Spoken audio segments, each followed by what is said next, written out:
पाशं श्रीपुरवन्दमी पत्रं यत्र विहायसि प्रविपुले स्थातुं क्षणं नाक्षमं तत्त्वास्ते गुणरत्नरोहणगिरि यो देवदेवो महान् चित्रं नाट्य करोति कस्य मनसा दृष्टा पुरे श्रीपुरे सश्रीपाशुजिनेश्वरो विजयते दिग्भाषिषां शासनम् पत्र टिके न जहाँ अधर में गुण रत्नों का गिरिवर हो कितना विस्मय किसे नहीं हो चलो देख लो सिरपुर को देवों के भी देव पार्श्व जिन अंतरिक्ष में शांत रहे युगों युगों तक दिगंबरों का जिन शासन जयवंत रहे।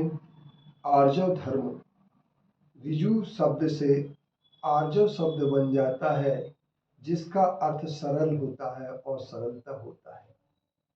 जो कपट से जिंदगी जिया करते हैं, कपट के साथ जीते हैं, वे कहीं सम्मान नहीं प्राप्त कर लेते हैं पर कर पाते हैं झूठा प्रदर्शन करके। यदि कहीं उन्हें थोड़े समय के लिए सम्मान मिल भी जाता है परंतु वह एक दिन उनका छल कपट का भंडाफोड़ अवश्य हो जाता है और जब उनके छल कपट का भंडाफोड़ हो जाता है तो वे कहीं के नहीं रह पाते हैं। आओ हम आज सरल बनने की बात सोचें। महाभारत के एक शांति पर्व में लिखा है जो सरल होता है, आर्य धर्म का पालन करता है, वही धर्मात्मा होता है। जिसके पास कपट होता है वह अधर्मात्मा होता है। धर्मात्मा बनने के लिए सरलता की अनिवार्यता है और पापी बनने के लिए कपट की अनिवार्यता है। अब कपट न कीजिए कोई, चोरन के पुरहुंडा बसे, सरल स्वभावी होए ताकि घर बहुत संपदा। यदि बहुत संपत्ति प्राप्त करना चाहते हैं, यदि हर जगह हम सम्मान प्राप्त करना चाहते हैं, कुछ मुसीबतें आपके लिए आ सकती हैं क्योंकि सरल व्यक्तियों के सामने मुसीबत जरूर आती है। लेकिन जो छली और कपटी व्यक्ति होते हैं उनके पास मुसीबत आती हैं पर वो इतने बड़े रूप में आती हैं कि जब उनके ऊपर मुसीबत आती है तो वो उठ नहीं पाते हैं। और सरल व्यक्ति के पास मुसीबतें आती हैं परंतु वह मुसीबतों को धीरे धीरे पार करके एक दिन अपने लक्ष्य को अवश्य प्राप्त कर लेता है। तो इसलिए हम ये कह सकते हैं कि सबसे पहले हम सरल बने। और सरल बनने के लिए क्योंकि मुख करे जैसा लखे तैसा कपट प्रीति अंगार सी।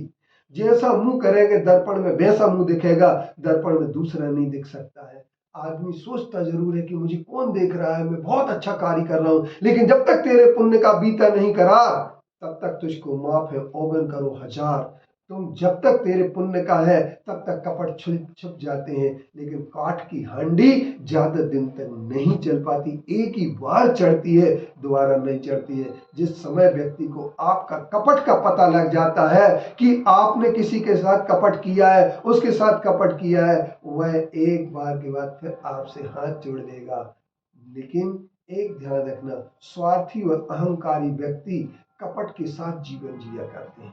दूसरों को छल करके चतुर कर अपने आप को कहते हैं कि मैं बहुत चतुर हूं, चतुर बनते हैं, लेकिन वो भूल जाते हैं कि एक दिन चतुराई किसी की इस दुनिया के आंगन में किसी का चतुराई का नाटक ज्यादा दिन नहीं चलता है। तो नाटक करने वाले लोग जहां प्रेम का नाटक करते हैं और छल कपट करते हैं और प्रेम के आधार पर किसी की दम घुटने का काम कर लेते हैं, किसी को के जहर दे देते, प्रेम से जहर पिला देते हैं, लेकिन जो प्रेम से जहर पिलाते हैं उन व्यक्तियों का एक दिन, एक ध्यान रखना, उन्हें भी जहर पीना पड़ता है। और जहर नहीं पीना पड़ता है, उन्हें हलाहल मिलता है। पर मैं आपसे एक ही बात कह देना चाहता हूँ कि सच्चे धर्मात्मा यदि बनना है, अच्छे धर्मात्मा बनना है, मानव जीवन को सफल करना है, तो आपको एक ही कार्य करना पड़ेगा, वह होगी आपकी सरलता। लोग कहते हैं सरल व्यक्तियों के लिए लोग मूर्ख समझते हैं। मुझे हंसी आती है सरल व्यक्ति के लिए। कुछ समय के लिए मूर्ख कोई भी समझ सकता है, भोला भाला कह सकता है, लेकिन भोले के भगवान होते हैं। यह भी एक बात हमने सुनी है कि भोले के भगवान होते हैं। जो सरल होता है उसके लिए न जाने कौन कितना सहयोग करता है। उसके गुरु होते हैं, उसके शास्त्र होते हैं, उसके सच्चे देव उसके सहयोग करने आते हैं। स्वर्ग के देव भी सरल व्यक्ति का सहयोग करते हैं और सरल व्यक्ति धीरे धीरे आगे जरूर बढ़ता है, लेकिन स्थायी तौर पर आगे बढ़ करके स्थायी रूप से कार्य करता है और वह किसी के सामने हाथ नहीं फैलाता है, भिखारी नहीं बनता है। सरल व्यक्ति आगे बढ़ता जाता, आगे बढ़ जाता है और जीवन में उन्नति अवश्य करता है। एक दिन इतनी उसकी उन्नति स्थायी होती है और कपटी व्यक्ति की उन्नति अस्थायी होती है। यदि स्थायी उन्नति करना, जगत की उन्नति कपटी व्यक्ति कर सकता है, आत्म उन्नति सरल व्यक्ति कर सकता है। पुण्य का लाभ सरल व्यक्ति को मिलता है और छल कपट करने के व्यक्ति के झोली में सिर्फ फूल कभी नहीं होते, कांटे ही होते हैं। अब वो कांटे कब होते हैं ये उसके लिए पता नहीं लगता है। इसलिए हम ये कह सकते हैं आर्य धर्म को हम जीवन में अपनाएं और अपने जीवन को महान बनाने की कोशिश करें। ओम शांति। ओम शांति।